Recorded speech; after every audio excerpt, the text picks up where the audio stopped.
大家好，歡迎來到知定講堂的啟蒙論壇，我是余茂春。1943年開羅宣言的主要起草者之一，英國前首相丘吉爾，其實在1955年就說出了一件至今仍然正確的事。在他擔任首相的最後一年，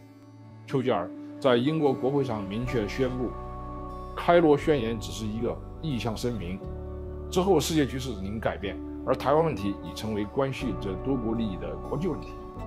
台灣主權歸屬未定這個事實，也早已由舊金山合約決定了下來。換句話說，丘吉爾早就看穿了北京一直宣稱台灣是內政這個說法完全站不住腳。從法律現實到國際政治現實，台灣問題本來就是國際議題。70年後，這個道理不但沒有改變，反而越來越清楚。日本首相高市早苗最近再次步丘吉爾後塵，暗指自舊金山合約以來，台灣的地位就一直未定，並強調日本對台灣安全的關切。對此，北京當然翹腳，但他根本不意外，因為全世界都看得懂台灣的未來影響所有人，不只是台灣的2300萬自由人。中國把台灣說成內政，這種理由跟歷史上許多侵略者用的借口沒兩樣。北韓曾說統一南韓是他的內政，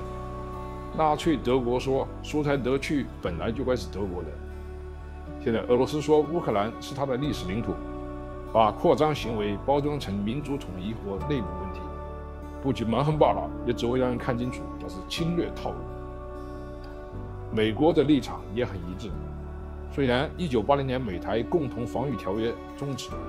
但台灣關係法以及歷任總統的公開承諾，都使得美國對台灣的安全承諾從未鬆動。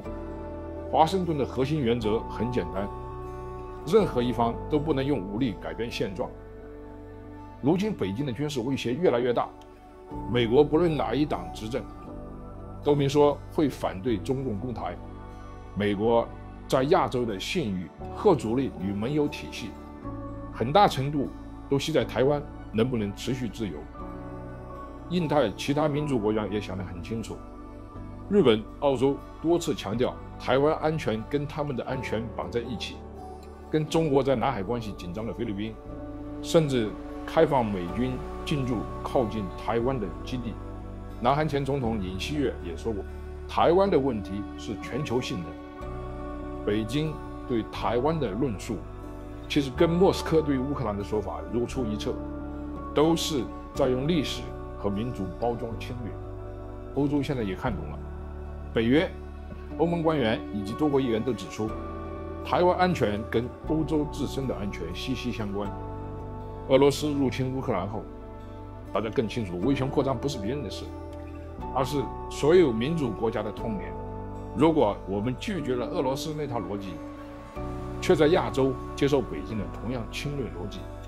那全世界的道德標準和戰略一致性都會崩壞。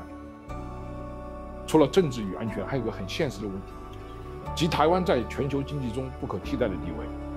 台灣是全球半導體重鎮，也是連通全球航運的重要樞紐。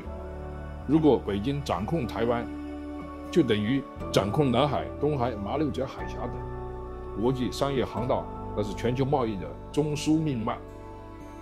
所以前歐盟外交主管波瑞爾就說得直白，台灣是我們地緣戰略的一部分，攻擊台灣對我們的經濟會造成極大的衝擊，讓全球最重要的晶片供應鏈落入一個威權政權手中，後果波及到的不只是亞洲，而是全世界。但台灣的重要性還不只是地理與貿易，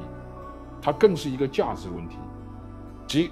民主國家能不能保護另一個被威權威脅的民主。台灣的自由證明東亞完全可以走向民主，南韓、菲律賓、蒙古還有台灣本身就是最明顯的例子。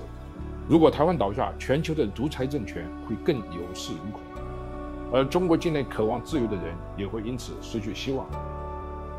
更關鍵的是，台灣本身其實已經在改變中國。76年來，中共一直把台灣視為礙事的釘子戶，因為台灣的存在證明了華語社會也能做到民主，而且做得很好。這對中共來說是根本性的威脅。台灣的成功直接戳破北京那句“中國特殊國情不適合民主”的謊言。台灣不只是地區議題，甚至不只是國際議題，而更重要是理念與制度的禁止。它造出了威權體制最害怕的另一種可能：人民真的可以自由選擇自己的未來。這也是為什麼台灣的存在會讓中共如此不安。丘吉爾1955年看得很清楚，如今的事實依然如此，即台灣不是中國的內政，而是攸關全球未來的大事。北京把台灣說成內政，不是因為它有道理，而是因為那是掩飾擴張的策略。世界不能把中共國家統一的說法誤以為是正常的主權論述，本質上那是征服的語言。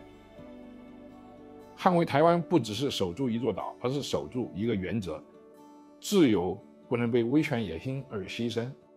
支持台灣就是在支持世界的安全、繁榮與價值。